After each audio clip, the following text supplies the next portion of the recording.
So another thing I wanted to talk about is, and this will relate back to like the coronavirus and shit, is that be wary of, because I've been seeing a bunch of memes and people talking about like, oh, because basically because human industry has taken a hit and we've cut back on a lot of production and doing the shit we normally do, like, oh, the water is cleaner and the sky is clearer and less allergies and shit like that for people. And it's like, yes, that is a good consequence. And then some people are saying, or I'm seeing, excuse me, some posts, some people saying that like, oh, Corona isn't the disease, human beings are the disease. See how the world would be without us?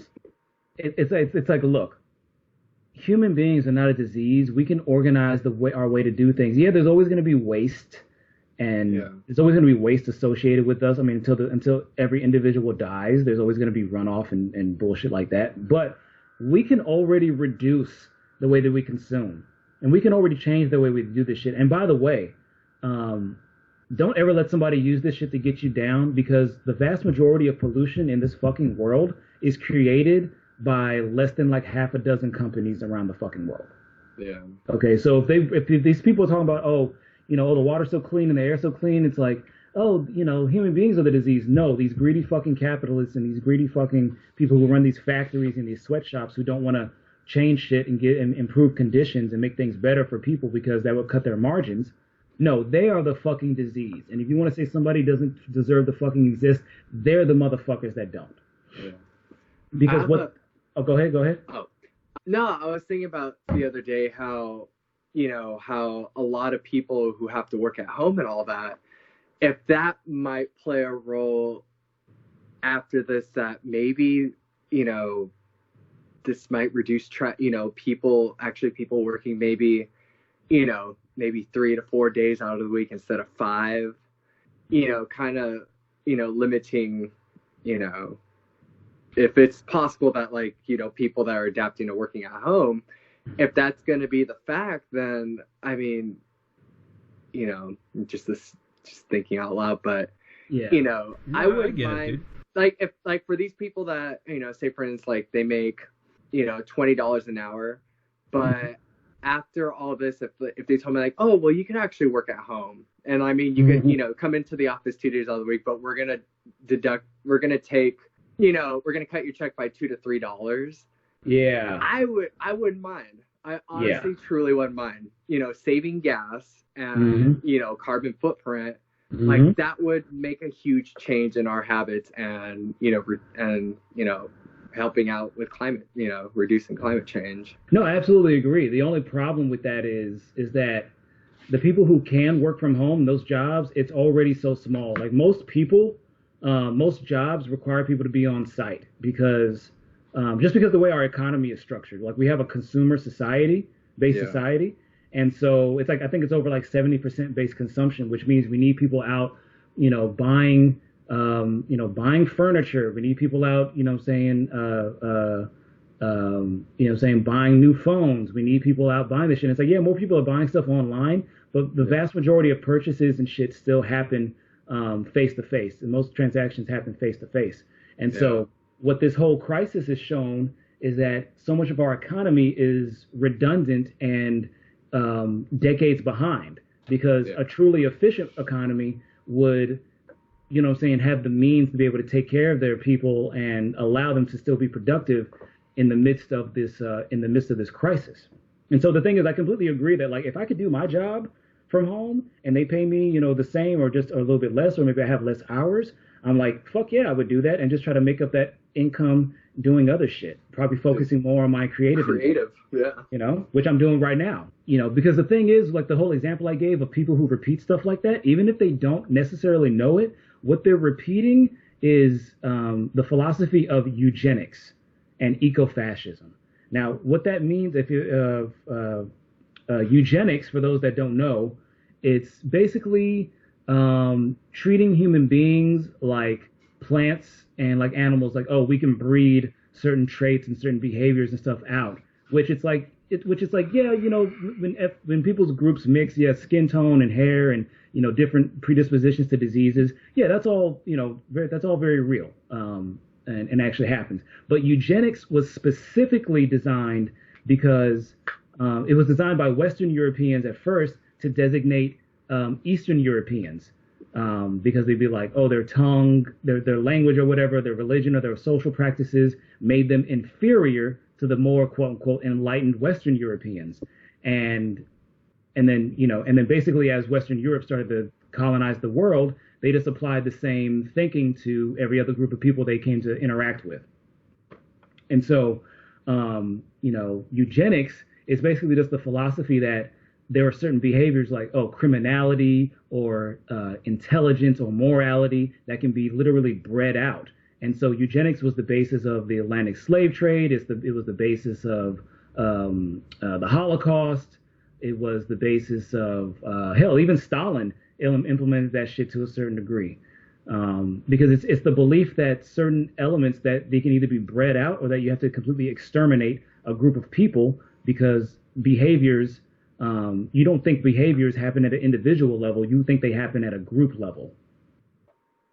And then ecofascism, which is just adding eco as in ecology and fascism, is basically like the people who recognize that the environment is doing better and that the way that we live is detrimental to the ecological system, but that their solution to it is fascism, or in other words, that a certain number of people and types of people need to perish in order for the prosperity of a select group of motherfuckers.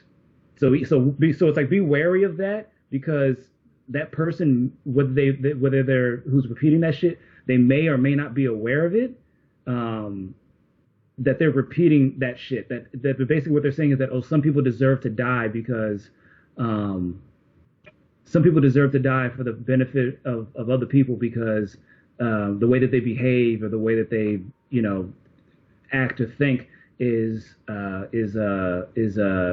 inherently inferior and needs to be disposed of. Let's go to Christine first. Wow, to think of something, tell that to my allergies, for people to say, oh, the air cleaner and all this stuff, because my allergies are not having it right now when it comes to the air.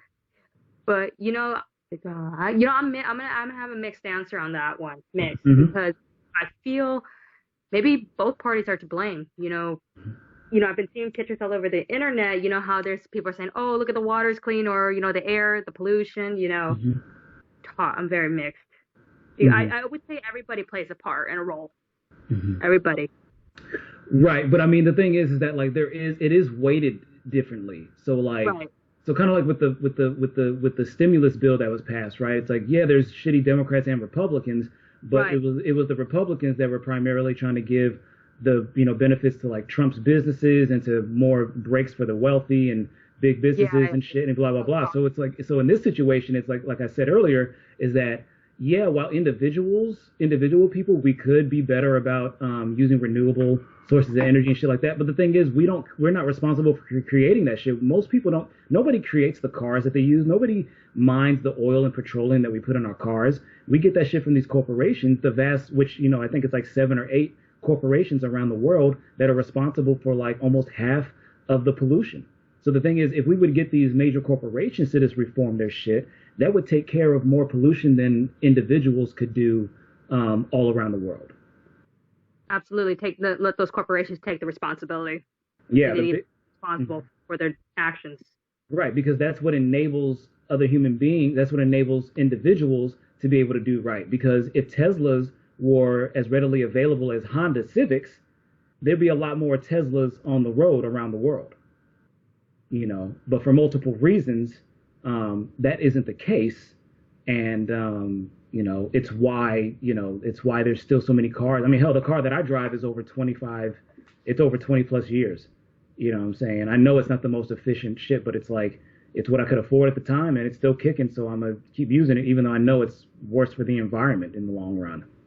But what about you? What about you, Adam? Your thoughts on that conversation of seeing those posts and seeing the getting a glimmer of how things could be different, but then also not justifying it for the wrong reasons.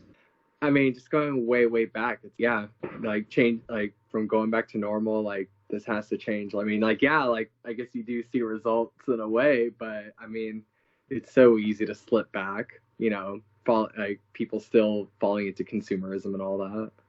Yeah, because I mean the thing is we only consume we can only consume what is made available to us. Yeah. You know, because we don't most people don't get to farm or create the shit that they have. Most people don't have access to the resources, which is why a motherfucker like me is like the workers, citizens should own, like, utilities should be nationalized. There should be no private utilities, to at least not to a certain degree, at least. Yeah. In my mind. But yeah, what about you, Dill? And seeing people talk about like, basically coming to the wrong conclusion, or not. I don't want to weight it down like that. But people, but what are your thoughts on that shit of like ecofascism and eugenics and related to like disease and that was the thing I left out, is that with that shit, some people are seeing the coronavirus as a blessing because they're like, oh, we should just allow a certain amount of people to die because, when the black plague hit Europe, that decimated an entire class and it allowed certain groups of people to come up because there was no more competition in town. I've been seeing a lot more people who have those kind of cynical takes, and not even always just right-wing people, but just also left-wing people who are just like, look, we need a certain number of people to die off because that'll make the system more efficient. And the thing is, if you pay attention to what's happening in these hospitals and shit, you would know that's the complete opposite effect that it's having. So would you like to elaborate a little more, Dill? Yeah, I'm gonna tackle that one directly. When people say that if X number of people would die, the world would be better, they're not fucking talking about themselves or their family. They have someone else in mind. It's always somebody else. It's never me or my family. For some reason, everybody who says that shit, no matter how low on the totem pole they are, they always see themselves and their people as the exceptions to the rule. Yeah, and that's why that line of thinking is ultimately flawed and immediately flawed, because they're not thinking it through, and they're not taking in the full repercussions of what that thinking is. And then that sort of language too is really bad, because anything that lowers a human being to being less than a human being, if you say, oh, people are a disease, again, they're not talking about themselves. They don't think of themselves as a disease. They're thinking of someone else, someone specific. And so, like I said, that sort of like language, like you want to be romantic about it and see this beautiful earth, but like that shit gets people killed. Yeah, exactly. And that actually goes into one more thing. I think we'll get into the last two topics. The last topic, just to kind of get it in y'all's minds, is the fact that voting will not save us. Voting alone cannot save us in these situations, although it is still important to vote. That'll be the last topic. But the topic I want to get into right now is, I want to talk about, actually I lied, we'll do three subjects. The last one will be voting will not save us. The second one will be individuals versus institutions. And the one that we'll get into right now that's still kind of on the back of the last thing is the romanticization of nativism or primitivism.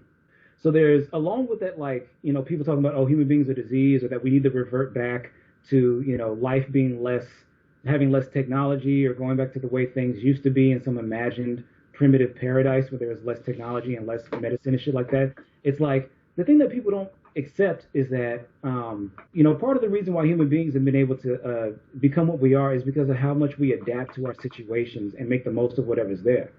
And so motherfuckers talk about life was so much more simpler before we had microwaves, or before we had, blah, blah, blah, blah, blah. But it's like, you're not considering the fact that tons of people were dying from all kinds of diseases that we have vaccines for, shit that you're vaccinated for. You know what I'm saying? People imagine themselves as being more ready for the collapse of society, or for things to revert back when there was less technology, than they actually are. Like, most motherfuckers, if you told them that they couldn't use cars, automobiles anymore tomorrow, and that they would just have to go back to using bikes and shit, yeah, they would be cool for like a week. And then they would have to, and then they would be talking about, damn, I have to make multiple trips to go to the grocery store, or, or whatever kind of bullshit. Like, people don't really take they over-romanticize this idea that, if I go and live off the grid, that's probably the biggest thing that I've encountered. I've encountered a lot of people who talk about, I want to live off the grid and just be by myself and, blah, blah, blah, blah, blah. they see it in the movies and they think it's all that it's romanticized. Yeah, it's this kitschy idea of that, oh, these people were able to live this life, and that it's the I forget what the term is, but and it's almost always with men, but it's this idea that, oh, I can be the everyman, that I can be, super strong and super agile and super intelligent and super resourceful, and I can handle all of this shit. You know what I'm saying? And then you never take into account, what if you get a fucking stomach flu? What if you eat some bad food? What if you know what I'm saying, you get you break a leg or you fall unconscious and shit, and you're the only person around for 30 miles. That's legit the plot of Into the Wild. Yeah, Into the Wild, was that the one with Leo? No, this one's older. I just looked it up. A 2007 film. Mm-hmm. Oh, okay. It's a guy having that faulty line of thinking of just like more pure, but his problem, his ultimate, I guess I'll spoil it for you. His ultimate downfall is he's not properly prepared, and he doesn't adapt. Like he eats some bad food, and just like that thing you were like joking about is legit how the film ends. Is the guy eats a bad pair of food, a bad batch of food, and like gets paralyzed and starves to death. It's messed. Ugh. Yeah. And the thing is that, like, you don't even have to go off the grid for that shit to happen. There are people who don't get found for weeks or months who live in these condominiums, who live in these apartments that have dozens or hundreds of people living in them, So it's very easy to just fall off or just have something happen to you, and other human beings not even be able to come and assist you. And then it's like you want to make it harder for them because you have this kitschy notion, this cute notion that somehow that the trappings of society are so overwhelming that you would be better off. And the thing is, look, I'm not a city person. I've never enjoyed like really being in the city unless I absolutely have to. It's just too much for me. I like being in more low key settings. But once again, I accept the trade-off with that. I accept the fact that being further away from the center of shit means that when it comes time for me to actually want to use that stuff, it's going to be a little more out of reach. It's going to take a little more effort to get to it. But it's like I accept that, and if I were to go, suddenly go up and get into the woods, I would definitely be getting a lot more prepared than a lot of these motherfuckers who profess to be so ready for it would. What about you, Christine or Adam? Any further thoughts? I love camping. But if it came down to that stream, that is a bigger challenge, and it's thinking about you have to be thinking about your next meal, and I think that's really shitty. Yeah, it's hard, but it's just if it has to come down to those circumstances, but I don't think there's anything glamorous about that. Right. Trying to figure out a way to capture water, fighting off animals. Yeah, diseases and, all that other shit. What about you, Christine? Any thoughts before we move on to the next one? Well, it's going to be kind of simple. I think it just depends on the circumstance of the situation that we're put in. That's how I would put this as. Mm-hmm. Like put it, like right now we're all being, to our homes, and some people are okay with it, and then some people are just not, they're not heeding words, so to speak. Yeah, true that, for sure. Yeah. All right, so we move on to the second to last topic, which is individuals versus institutions.